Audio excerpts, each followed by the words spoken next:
many psychologists will tell you that there are two things all human beings need to live happy, productive lives. We need a sense of belonging, and we need a sense of purpose. Now, make sure you understand, by belonging, I don't mean fit in, because that's something different. In fact, fitting in might be the opposite of belonging. When you try to fit in, you adapt to the group, adapt to their expectations. When you belong, you don't have to change anything. You are accepted the way you are. And being accepted as we are by a larger group gives us a stable view of ourselves and helps us shape our individual identity, according to psychologists. And a sense of purpose gives us a reason to get up in the morning. We need to believe that what we do matters, that we make a difference in the world. How many of you would be good with getting up when whatever you did that day didn't make a bit of difference? I would struggle with that, wouldn't you? Our sense of purpose drives our decisions about the way we spend our time and our energy, our financial resources, what have you. Believing that your life has meaning and value can motivate you to face challenging circumstances with courage, perseverance, and maybe, just maybe even joy. We need to feel like we belong, and we need to feel like that we have purpose in life. And I think in today's gospel reading, Jesus offers both. There's really two stories intertwined in this reading. One is about fish, and one's about sheep. Let's talk about the fish story first. New Testament experts often point out that one way we can tell, especially the gospel readings are true, is really actually pretty simple. Because the disciples, they don't really show themselves in the best light, do they? I mean, time and time again, we see the disciples making mistakes. Sometimes it's the disciples writing the gospel message, or it's friends of theirs. If the disciples of Jesus had made up the gospel message, these stories, they would have been a little better at coloring themselves as heroic, as powerful, flattering stories about them. Instead, we read about their disbelief, their failure to accept eyewitness accounts. Mistakes are abound in the gospel messages by our disciples. The disciples we're supposed to kind of copy, right?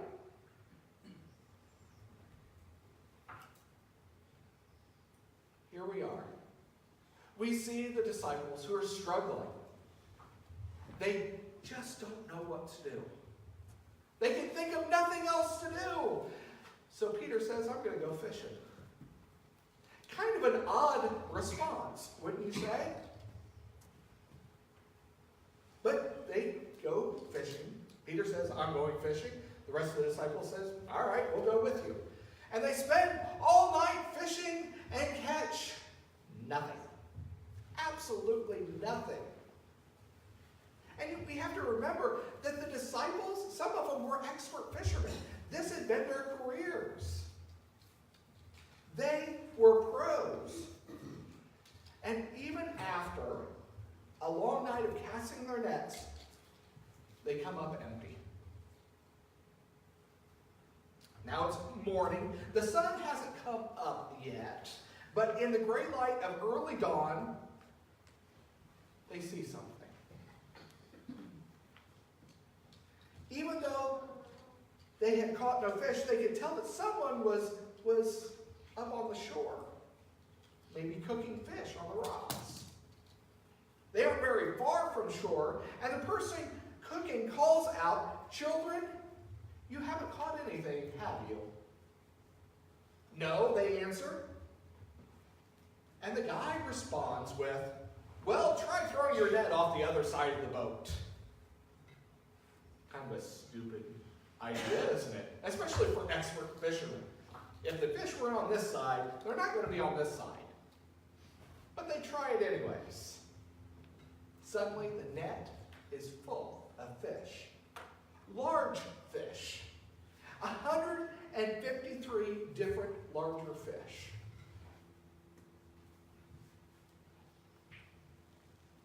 It sounds a lot like the story in Luke 5, doesn't it?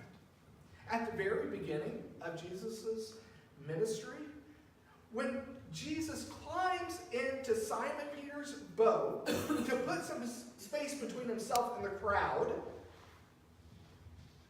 and Jesus says, put out into deep water and let down your nets. Simon says, okay, if you say so. But we've been fishing all night and haven't caught anything. And according to Luke, when they listen to Jesus, they pull up the nets that are almost to bursting. And Simon falls on his knees and confesses his sinfulness and proclaims Jesus as Lord. Jesus says, don't be afraid. From now on, you will catch people instead of fish. Now, by this time, on this post-resurrection fishing trip, John tells us that the disciple whom Jesus loved is the one who recognizes the figure on the beach. As the boat gets closer to the shore, John turns to Peter and says, it's the Lord. The first thing Peter does is throw on some clothes and jump on in the water. He swims up to the rocks that line the shore and climbs up to Jesus. The others bring in the boat with a net full of fish. This is typical Simon Peter, isn't it? His motto, from what I figured out, is go big or go home. I mean, everything he does is bigger than life. I mean, look at the Last Supper. He says, don't just wash my feet, wash all of me. And here, he sees Jesus and he can't wait. He jumps in the water and swims. Everybody else is like, all right, well, I guess we're bringing in the boat. He does everything big. Jesus says to Peter, bring some of the fish you have caught. And Peter jumps back into the water to haul in the catch. Then they all sit down to breakfast. Grilled fish and bread. What's interesting is this is really the only time John even hints at kind of an idea or a connection to the Last Supper. Instead of the last meal before crucifixion, Jesus offers a meal after the resurrection, a breakfast to his disciples. There's two little details I think that are important for us to catch in this. First, Jesus doesn't need their fish, does he? He's already cooking while their nets are empty. But when they follow his commands, he invites them to add their fish to what he's already cooking.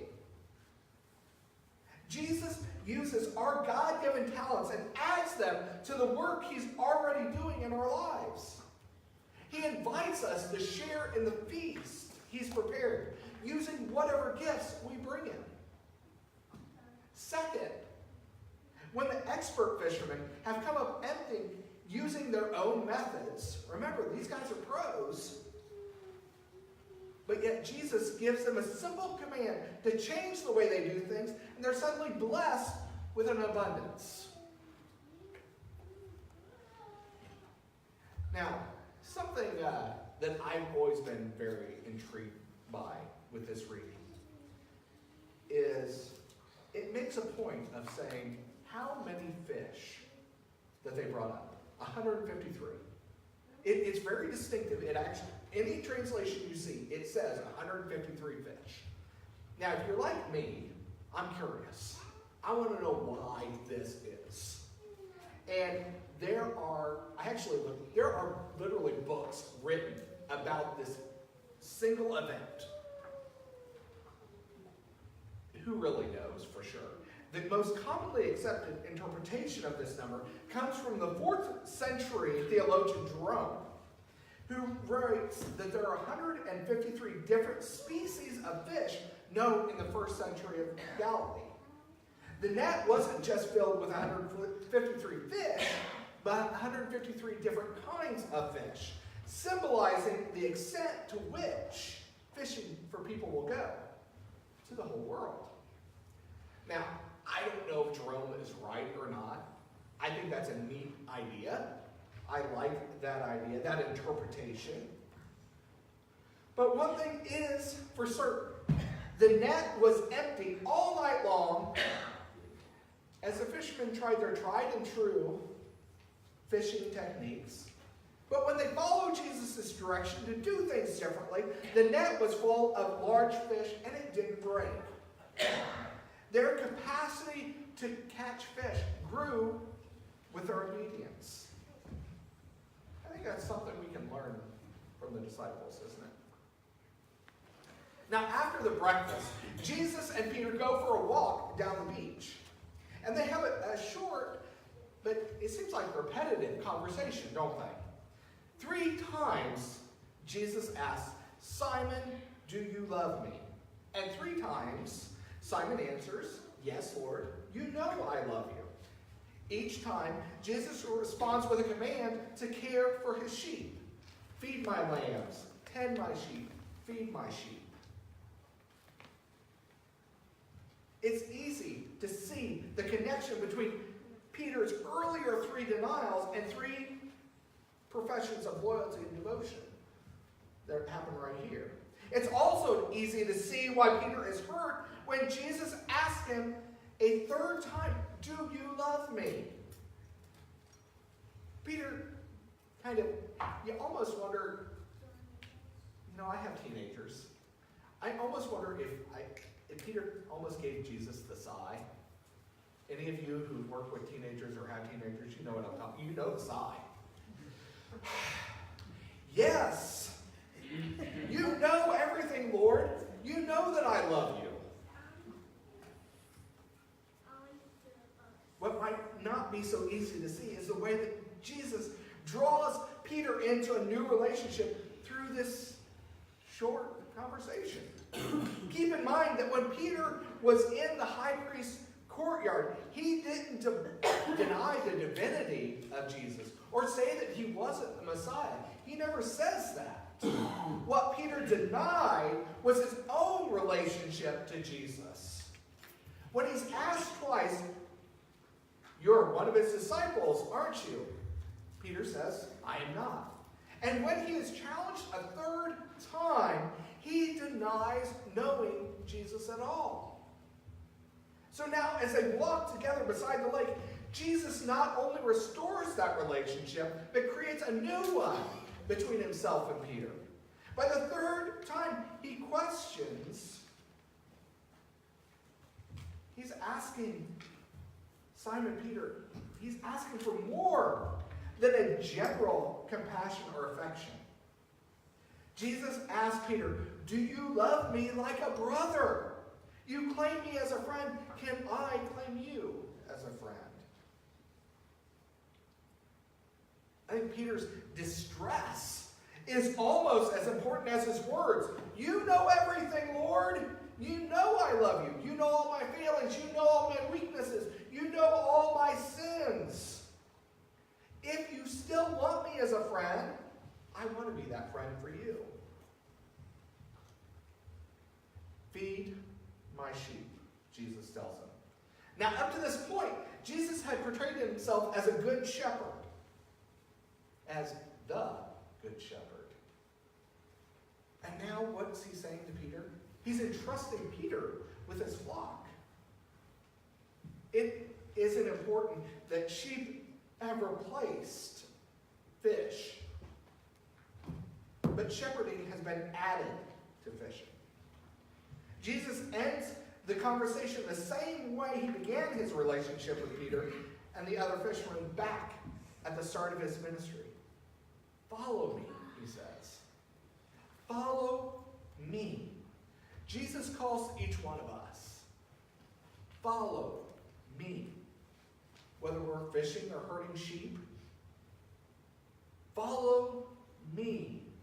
When he calls us to change the way we've always done things so that he can bless us with abundance. Follow me as he prepares a feast for us that combines what he provides with what we offer of ourselves. Follow me into such a close friendship, such a deep love that all can be forgiven and all can be made whole. Jesus calls. Will you follow?